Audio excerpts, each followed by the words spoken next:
In this video, we're going to mix some old and new about costs and marginal costs and total costs. So the total costs in dollars produced Q Ninja Kitty dolls is given by C of Q, the function C of Q. We're told that the fixed costs are 20,000 and the marginal costs are given by C prime of Q is equal to 0.005 Q cubed minus 2Q plus 560. We're asked in the first part to graph C prime of Q and illustrate the total variable cost of producing 100 Ninja Kitty dolls. Okay, so the variable costs in this case are going to be the total change in cost between production level of 0 and a production level of 100. So let's graph that. So if you have a calculator, you could graph this pretty easily. And what you'll see is that we're going to graph C prime of Q. It's given by this function. It starts off at 560.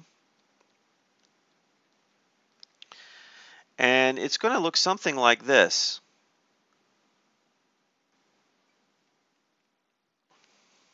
Okay, so if you graph that on your calculator, you see something like this.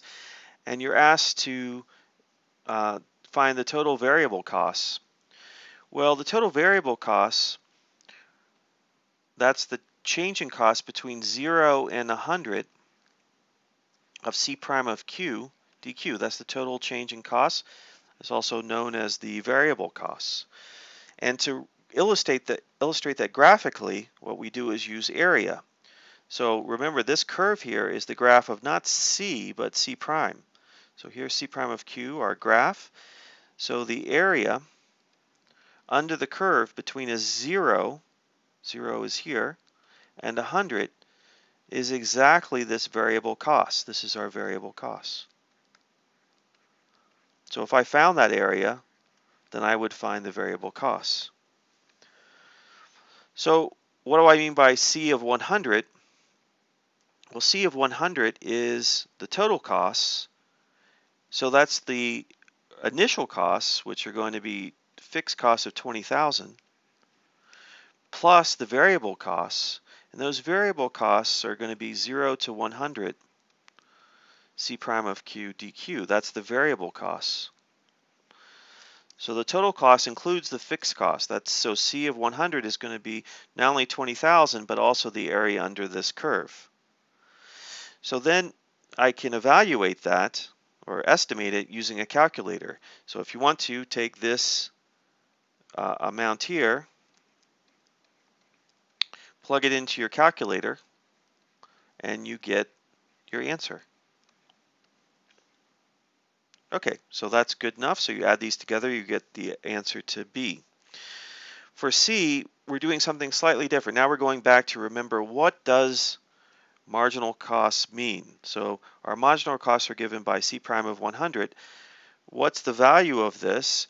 Well, this has nothing to do with area. This is just plugging back into the original function. So we would take that 100,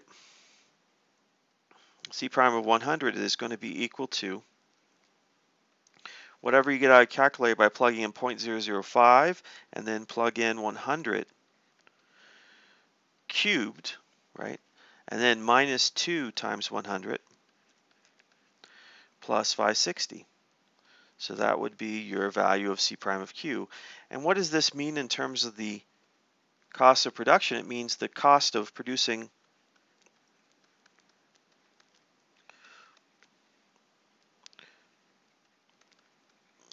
one additional unit above, or one additional above the 150, producing the 151st unit, is about this number. Whatever this number is, you plug into your calculator. Now, for D, it says use parts B and C to estimate C of 101. Well, C of 101